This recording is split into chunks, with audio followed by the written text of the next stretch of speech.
Assalamualaikum warahmatullahi wabarakatuh. Perkenalkan, nama saya Fajrin Amarsya, Sekolah Tinggi Ilmu Kesehatan Kuningan. Pada kesempatan kali ini, saya akan memaparkan hasil tugas yang telah saya kerjakan pada mata kuliah Surveillance Kesehatan Masyarakat dengan dosen pengampu yaitu Bapak Hamdan SKM MKM.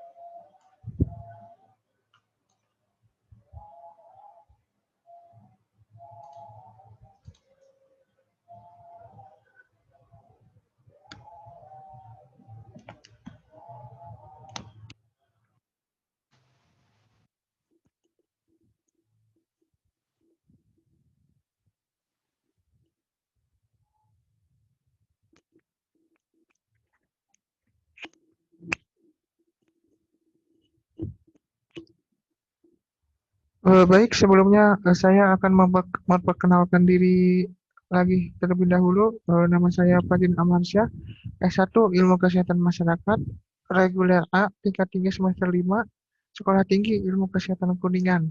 Pada kesempatan kali ini saya akan memaparkan atau mempresentasikan hasil dari tugas pada mata kuliah Surveillance Kesehatan Masyarakat dengan dosen pengampu yaitu Bapak Hamdan SKM MKM. Di sini terdiri dari 3 buah jurnal yang pada akhirnya direview. Tema yang saya ambil pada kesempatan kali ini adalah mengenai demam berdarah dengue. Jadi ketiga jurnal ini saling berkaitan dengan tema dasar yaitu tentang demam berdarah. Langsung saja. Jurnal pertama yaitu terdiri dari judul, volume, tahun, penulis, reviewer, dan tanggal jurnal. Judul, hubungan kondisi lingkungan rumah dan perilaku keluarga dengan kejadian demam berdarah dengue di Kabupaten Aceh Besar. Volume, jurnal Kesehatan Indonesia. Masuknya ini adalah jurnal Kesehatan Indonesia, volume 13, nomor 1. Tahun 2014, bulan April, penulis Sophia dan Suhartono. Reviewers Nur Endah Wahyuningsih. Tanggal jurnal tidak tercantum di dalam jurnal. Latar belakang, penyakit demam berdarah atau penyakit demam berdarah dengue atau DBD merupakan penyakit menular yang disebabkan oleh virus dengue yang penyebarannya paling cepat di dunia. Laporan WHO pada tahun 2002 menunjukkan bahwa DBD telah menyerang seluruh negara di Asia Selatan, Asia Tenggara, Australia, Amerika Utara, Tengah dan Selatan, Kepulauan Pasifik, Caribbean, Kuba, Venezuela, Brazil, dan Afrika. Virus dengue ditularkan pada manusia melalui gigitan nyamuk Aedes aegypti. Penyakit akibat infeksi virus dengue ini telah menyebar ke seluruh provinsi di Indonesia dan bahkan sejak tahun 2001 telah menjadi suatu penyakit endemik di beberapa kota besar dan kecil, bahkan di daerah pedesaan. Adapun tujuan dari penelitian ini adalah untuk menganalisis hubungan kondisi lingkungan, yaitu rumah dan perilaku keluarga dengan kejadian demam berdarah dengue di Kabupaten Aceh Besar. Metode dan desain jenis penelitian adalah studi analitik observasional dengan rancangan kasus kontrol, yaitu yang biasa kita kenal dengan istilah case control, yaitu membandingkan antara kelompok orang yang menderita penyakit demam berdarah dengue dalam kurung kasus dengan kelompok orang yang tidak menderita penyakit DBD dalam kurung kontrol. Kemudian dicari penyebab timbulnya penyakit tersebut. Populasi dan sampel. Sampel pada kelompok kasus adalah 75 rumah dan responden dengan kriteria pernah menderita DBD melalui diagnosa klinis oleh dokter dan pemeriksaan laboratorium dan tercatat di Puskesmas wilayah Kabupaten Aceh Besar periode September 2013 sampai dengan Februari 2014. Sampel untuk kelompok kontrol adalah 75 rumah dan responden yang rumahnya berada di wilayah Kabupaten Aceh Besar dengan anggota keluarga yang tidak pernah menderita kasus DBD. Total sampelnya yaitu 150 rumah dan responden 150. Kesimpulan dan saran. Variabel yang berperan dalam meningkatkan risiko kejadian DBD di Kabupaten Aceh Besar adalah suhu udara di dalam rumah yang optimal untuk perkembangbiakan nyamuk, yaitu lebih dari sama dengan 25 sampai 30 derajat Celcius. Keberadaan breeding place di lingkungan rumah dan kebiasaan membersihkan tempat penampungan air lebih dari 7 hari sekali. Sarannya yaitu perlu kerjasama lintas sektor untuk memperhatikan kondisi sanitasi lingkungan sehingga tidak menjadi tempat yang baik dalam kurung breeding place untuk perkembangbiakan nyamuk Aedes aegypti. Memberikan penyuluhan kepada masyarakat yang berfokus pada sumber permasalahan dan masyarakat agar dapat mencegah terjadinya penularan DBD dengan memutus rantai penularan penyakit melalui kegiatan 3M+. Kelebihan dan kekurangan jurnal ini yaitu pertama, kelebihannya menjelaskan secara jelas dan terperinci dalam kurung detail dimulai dari pendahuluan sampai dengan penutup. Penulisan artikel jurnal sesuai dengan kaidah penulisan jurnal. Kosakata yang digunakan dalam jurnal bersifat baku dan sesuai dengan EYD Bahasa Indonesia. Kolerasi antara judul dan isi jurnal sudah sesuai dengan penelitian yang hendak dilakukan. Disajikannya tabel pada bagian hasil dan pembahasan sehingga dapat mempermudah para pembaca. Adapun kekurangannya yaitu tidak tercantumnya tanggal diterima, tanggal disetujui, dan tanggal dipublikasikan. Pada bagian hasil dan pembahasan, karena dibahas secara detail dan rinci, sehingga menyebabkan terlalu panjangnya pembahasan yang dipaparkan. Nah, perbandingan metode yang cocok untuk penelitian, saya di sini berpendapat sebenarnya jurnal ini sudah sangat tepat menggunakan case control. Mungkin kedepannya bisa dikembangkan kembali menggunakan desain penelitian kohort yang lebih mendalam jika cakupannya lebih luas lagi. Referensi sumber, citation-nya yaitu Sophia Suhartono, N. Nur Endah Wahyuningsih, hubungan kondisi lingkungan rumah dan perilaku keluarga dengan kejadian demam berdarah dengue di Kabupaten Aceh Besar. Jurnal Kesehatan Lingkungan Indonesia, volume 13, nomor 1, tahun 2014, halaman 30 sampai 38. Jurnal 2 sama, yaitu terdiri dari judul, volume, tahun, penulis, reviewer, dan tanggal jurnal. Judul yang kedua atau jurnal kedua ini adalah hubungan faktor penggerakan pemberantasan sarang nyamuk demam berdarah dengue dengan angka bebas jentik di Kecamatan Sumberjaya, Kabupaten Majalengka, Jawa Barat. Volume 41, nomor 2. Tahun tidak tercantum di dalam jurnal. Penulis Abdul Rahman Rosidi dan Wiku Adi Sasmito. Reviewers tidak tercantum di dalam jurnal. Tanggal jurnal tidak tercantum di dalam jurnal. Latar belakang penyakit demam berdarah dengue atau DBD adalah penyakit yang ditularkan oleh orang sakit kepada orang sehat pada umumnya melalui gigitan nyamuk penular, yaitu vektor nyamuk Aedes aegypti. Penyakit ini disebabkan oleh virus dengue yang sampai saat ini belum ditemukan obat dan vaksinnya. Menurut Adi Mijaya, kasus DBD di Indonesia pertama kali dilaporkan terjadi di Surabaya dan Jakarta dengan jumlah kematian sebanyak 24 orang. Beberapa tahun kemudian, Penyakit ini menyebar ke beberapa provinsi di Indonesia, kecuali Provinsi Timur Timur. Kabupaten Majalengka. Sedangkan di Kabupaten Majalengka, jumlah penderita penyakit DBD pada tahun 2005 tercatat sebanyak 254. Data Puskesmas Sumberjaya pada tahun 2000 diketahui bahwa di wilayah Kecamatan Sumberjaya dalam 5 tahun terakhir telah terjadi 68 kasus DBD dengan korban jiwa sejumlah 6 orang.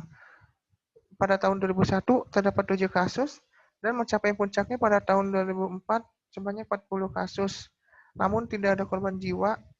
Setelah itu cenderung mengalami penurunan dan pada tahun 2005 menjadi 6 kasus. Tujuan dari penelitian ini adalah untuk mengetahui faktor penggerakan pemberantasan sarang nyamuk, demam berdarah, dalam kurung PSN DBD dengan angka bebas jentik di Kabupaten Majalengka, Kecamatan Sumberjaya. Metode dan desain. Penelitian ini merupakan penelitian analisis kuantitatif dengan desain cross-seksional atau potong lintang. Penelitian dilakukan di wilayah Kecamatan Sumberjaya, Kabupaten Majalengka. Populasi dan sampel. Populasi dalam penelitian ini adalah seluruh RT yang ada di wilayah Kecamatan Sumberjaya, Kabupaten Majalengka. Sampel adalah sebuah RT di 8 desa yang melaksanakan PSNDBD di Kecamatan Sumberjaya, Kabupaten Majalengka. Responden dalam penelitian ini adalah 48 ketua RT yang terpilih di 8 desa di wilayah Kecamatan Sumberjaya, Kabupaten Majalengka. Kesimpulan dan saran. Hasil penelitian menunjukkan faktor-faktor yang berhubungan kuat antara penggerakan pemberantasan sarang nyamuk dengan angka bebas jentik di Kecamatan Sumberjaya, Kabupaten Majalengka tahun 2006, ialah penyuluhan kelompok tentang demam berdarah dengue, kegiatan pemberantasan sarang nyamuk, sarana pendukung PSN, dan pemantauan jentik secara berkala. Maka, untuk mendukung keberhasilan program pemberantasan demam berdarah, disarankan Dinas Kesehatan mengupayakan kesinambungan program demam berdarah dengue, khususnya untuk daerah endemis DBD secara lebih intensif, mulai dari musyawarah masyarakat desa atau biasa dikenal dengan MMD, penyuluhan kelompok, hingga pelaksanaan kerja bakti pemberantasan sarang nyamuk demam berdarah dengue. Di samping itu, perlu dipertimbangkannya pola budaya masyarakat setempat seperti budaya ikanisasi dalam pemberantasan sarang nyamuk demam berdarah dengan cara mengupayakan program ikanisasi di desa percontohan.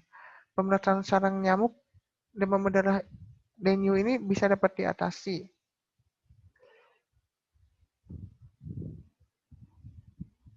Kelebihan dan kekurangan jurnal.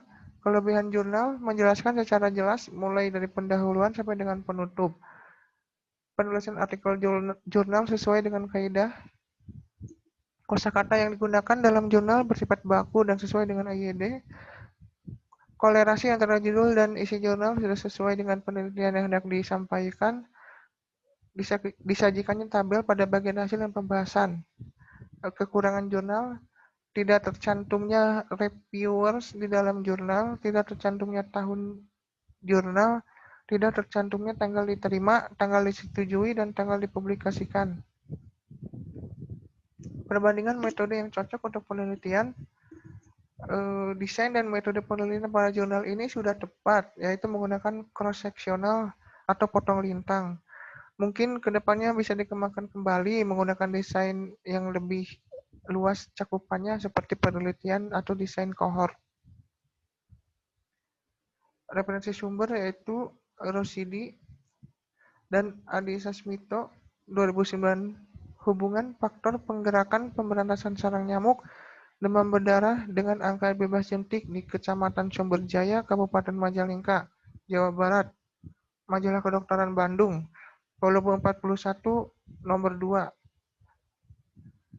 Yang terakhir adalah jurnal ketiga, sama, terdiri dari judul, volume, tahun, penulis, reviewer, dan tanggal jurnal.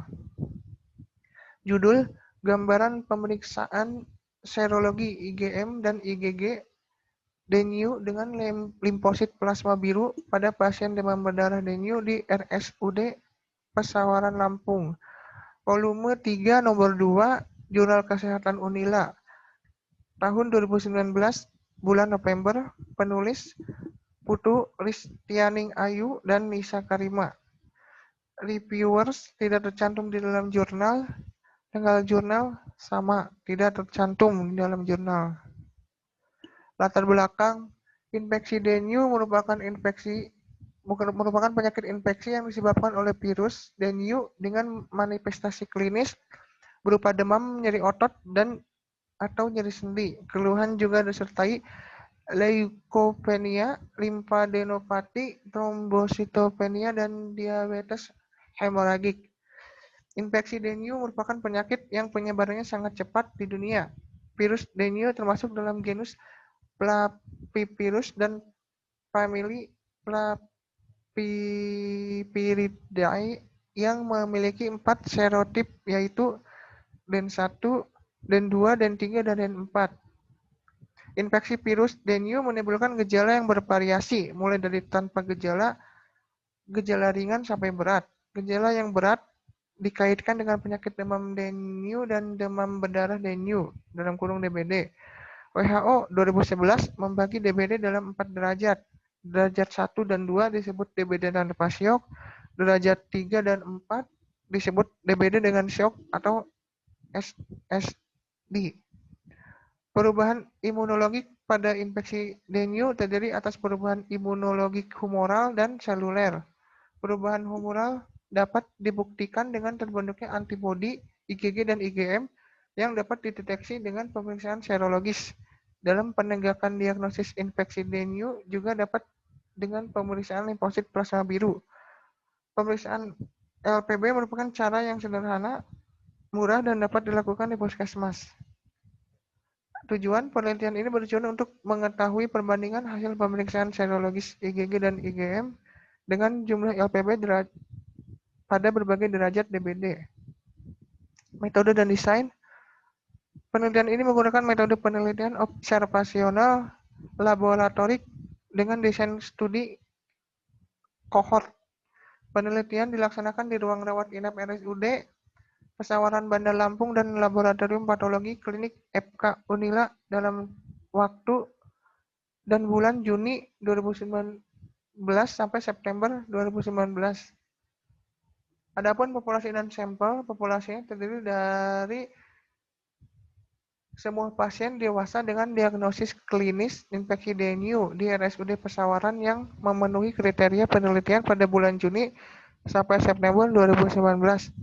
Sampel yaitu diambil berasal dari pasien dengan umur lebih atau sama dengan 17 tahun.